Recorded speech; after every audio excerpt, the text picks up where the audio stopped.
Welcome back to the Bookly Podcast. This week's episode of the podcast is The Better Angels of Our Nature.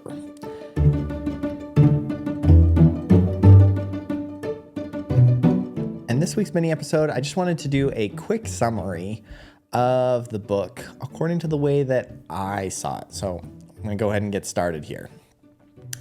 Steven Pinker starts off this book by saying, basically, I don't know if you know this, but I'm kind of a big deal. He then goes on to state that not every book needs to be 800 pages. 800 pages is a lot of pages. That's a lot of words. But he is so important that he needs 800 pages in this book and that you need to read them all because of how smart he is. He starts off his argument by saying that we can see that the entire history of everything BC was way more violent than it is today because the Bible depicts violence in almost every chapter. That between the killing between Cain and Abel, Noah and the flood on the earth, the sacking of Jericho, entire cities being burned in a giant pillar of fire, mass amounts of Egyptians being killed by plagues, as well as all of the other stories in the Bible, that we can see that those times in history were filled with death. And we don't have any of that in modern society. We don't have tons and tons and tons of killings from God. So because of that, we can see that violence has actually decreased over time. Also, the Bible isn't true, and I don't know why you believe in it.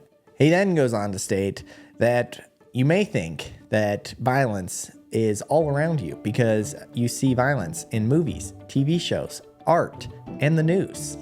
But you can't believe that because those sources magnify violence. If you actually look around you, there's not a lot of violence. However, in ancient societies, you can see here from their news, art, and books that violence was all around them. And we have to believe that because it's all over their news, stories, and art.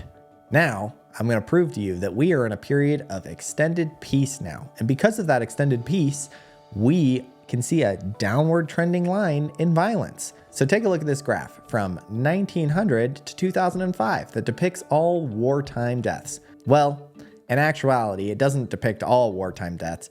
It only depicts battle deaths. Well, it doesn't even depict all battle deaths. It only depicts battle deaths from state-sponsored war events. And as you can see, there's a decreasing line over the last 105 years. Well, not exactly. You have to ignore World War I and World War II.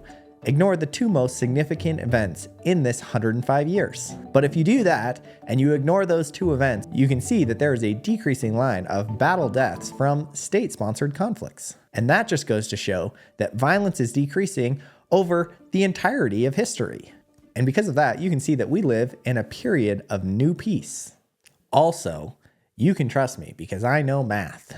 I'm going to show you that this line was derived from a log function, and a log function, math numbers, lots of big words, and you need to believe me now.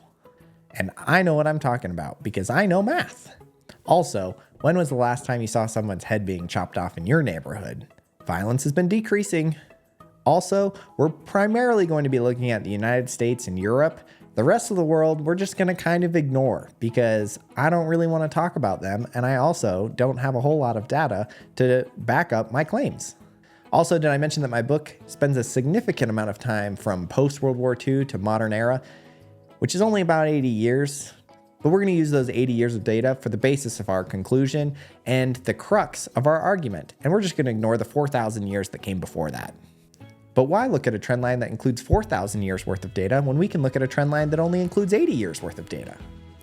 Also, did I mention how smart I was? Here's some more chemistry and biology stuff, chemistry brain stuff, chemistry biology stuff. Study here, study there, study this, study that, study everywhere.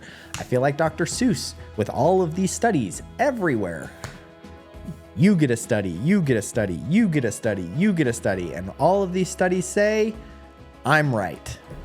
Oh, you think some of these studies are red herrings and have nothing to do with my argument? You're wrong. And it's going to be really, really long, all over the place, super confusing, and include a lot of things that don't need to be included. And don't you worry because I'm right and I'm super smart. And that's my summary of this book. I hated this book. I hated this book so much. In fact, this is the first 1-star book review that I've ever given on the Bookly podcast. Now, if you don't agree with me and you absolutely love this book, make sure to leave a comment here and let me know what you liked about this book. Now, I will say, I do want to have a little asterisk here, a little caveat. I do think that his overall premise and the argument that he is trying to make is very good and very valid. I do think he brings up some good points. I do think there is some good information in this book. However, it is completely clouded with false information, red herring arguments, data manipulation, and just an overall just vomit of information that doesn't need to be in the book, that it takes away from the overall argument of the book. It was just not very well edited. This needed to be edited down significantly. And then he just needed to focus on the real things that matter, that go to show that violence has decreased over the years. And I think that this would have been a great book. However, in my opinion, this was a terrible book. It was a 1-star book. I hated it. I barely got through it. It was just mind-numbingly terrible and also just filled with tons of contradictions. So if you think that I am wrong, leave me a comment. Let me know what I'm missing, because again, this has a 3.15, I think 14 rating on Goodreads, which means that a lot of people really like this book. So I am in the minority here. I am probably wrong. I am not nearly as smart as I think I am. And I also know that I'm really not as smart as Steven Pinker. He is much, much smarter than I am. However, reading this book, I just couldn't help but think, okay, I get it. You're a really smart guy. You know what you're talking about. Now, stop committing all of these argumentative fallacies and just give it to me straight, because that's what I felt like this book was filled with. Just terrible, terrible, terrible argument construction, which ultimately led to a bad book, regardless of whether or not you think that his premise is correct or not, because I think that his premise is correct. I think that violence has decreased over time, and I think that's an important thing to discuss.